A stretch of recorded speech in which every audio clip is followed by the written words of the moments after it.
लेना अक्सर अपना दिन पेंटिंग करते हुए बिताती थीं और उसके ब्रश से निकली हर चीज़, रंग बिरंगी टॉफ़ियाँ, उड़ती हुई पतंगें, यहाँ तक कि एक खुशनुमा गुड़िया भी कागज़ से बाहर निकलकर सचमुच की चीज़ बन जाती थी। लेकिन उस दिन तेज़ बारिश हो रही थी और ऊब उसके कमरे में धीरे धीरे भरती जा रही थी। अपने पसंदीदा किताबें वह कई बार पढ़ चुकी थीं, ब्लॉक्स से ऊंचे ऊंचे टावर बना चुकी थीं और अनगिनत तस्वीरें भी बना ली थीं। खिड़की के पास बैठी उसने गहरी सांस ली। वह बिल्कुल बेचैन महसूस कर रही थी।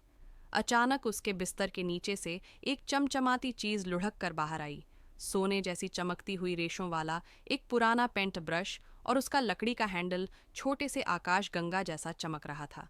लीना को याद नहीं था कि उसके पास ऐसा कोई ब्रश कभी रहा हो, मगर जिज्ञासा उसे रोक न सकी। उसने ब्रश को अपने वाटर कलर में डुबोकर एक छोटी लाल बॉल बनाई।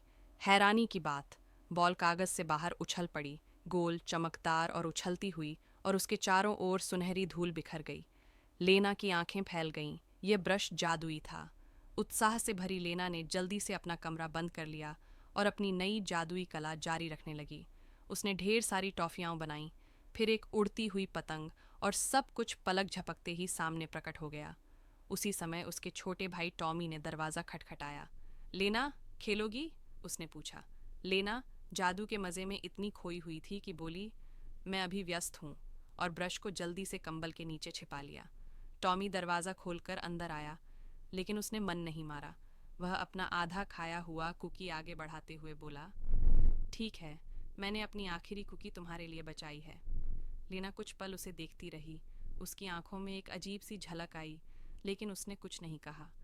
टॉमी मुस्कुराकर बाहर चला गया। उस शाम लीना ने फिर ब्रश उठाया, सोचते हुए कि वह अपने लिए एक प्यारा सा पप्पी बनाएगी, लेकिन इस बार कोई